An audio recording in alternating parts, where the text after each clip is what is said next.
You know, 3 years ago, I learned what a sugar plum was. It's like a weird molassesy baked good covered in sugar. It looks like a plum covered in sugar. And they sound disgusting. I don't know why someone bothered to write a song about them dancing in kids' heads. I do know, however, that I am much better at making cocktails than I am baked goods, and today we're gonna make a Sugar Plum Last Word on 12 Drinks of Christmas. Roll the intro!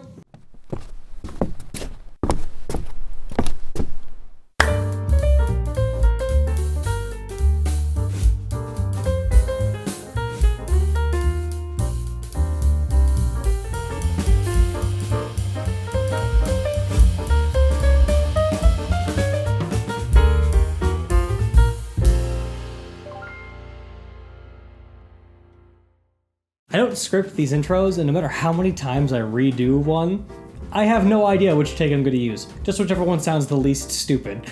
Hey there, Hother, and hello, my name is Michael, and welcome back to 12 Drinks of Christmas on Mike's Hard Reviews. Today we're going to be making a riff on, well, not a riff, but a redux of the Sugar Plum Last Word, which is based on the Sugar Plum Sour that I came up with about 3 years ago. This is going to be kind of simplifying to what that last one was and still accomplishing a lot of the same things that it did back then, just with a slightly different spec and in the style of the last word. Let's talk about ingredients. To make this cocktail, you will need plum wine, gin, green chartreuse, or a suitable alternative, and some lime juice. Plum wine I chose more for the color than anything else, but I actually do also like this plum wine. As long as it is a reasonably similar color, or you have food dye to make up for it, go for that. That's kind of the whole point. Green chartreuse is still hard to find here in Michigan, so I'm going for Luxardo's Del Santo alternative. For the garnish of this drink, you're going to need some granulated sugar and a little bit more lime juice. We're gonna do the traditional sunk cherry of a last word, but also add a sugared rim, just to give it a little bit extra sweetness that'll help with some of the more subdued sugar content in the drink. Go ahead and get to mixing, but first we've got to go ahead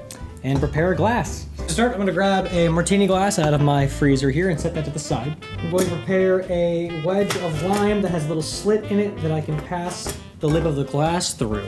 And we're going to run that through a bed of sugar to adhere it. So pour your sugar out onto your plate. Take your glass, put that citrus around the rim like that, and just dip that into the sugar like so. Be sure to flick off the excess, because otherwise you're going to make a pretty considerable mess with these. It's very easy to get everything in your house sticky. We're going to put this back in the fridge to chill while we make the rest of our drink. To make the cocktail, go ahead and grab a cocktail shaker. Into that, we're going to pour 1 ounce of freshly squeezed lime juice, 1 ounce of green chartreuse, 1 ounce of plum wine, and 1 ounce of gin of your choosing. That's all of our ingredients. Let's grab some ice so that we can chill this up.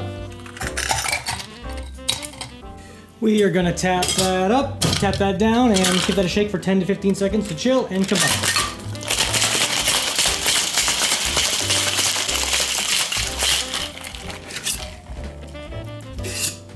For serving, we're gonna go ahead and grab our chilled glass out of our freezer, and we will simply double strain our cocktail into the glass.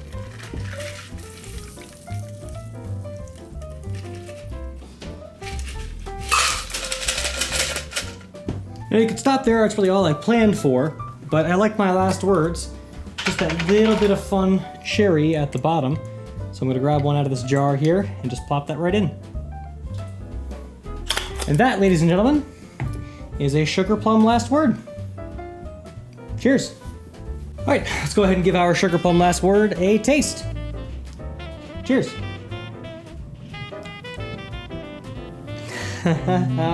That's fun. So it is a little dry compared to a regular last word because maraschino is really, really sweet for a liqueur.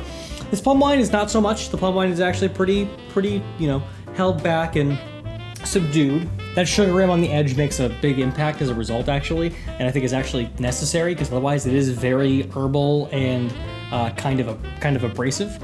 I might almost say like lemon might be better to some people's taste here, but gin and lime go together so well that I don't think it's necessary that you change it. This is honestly just a solid variation that is notably more fruity and actually a little bit more fresh tasting than a traditional last word.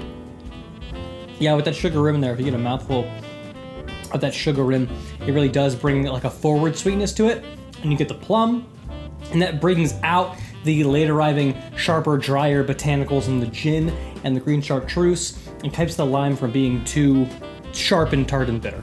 Thank you all so much for watching. If you guys enjoyed, click the like button, and be sure to tune in tomorrow for yet another episode where we're going to take a revisit to a cocktail from the previous series, but only in inspiration, not necessarily in name, ingredients, or methodology.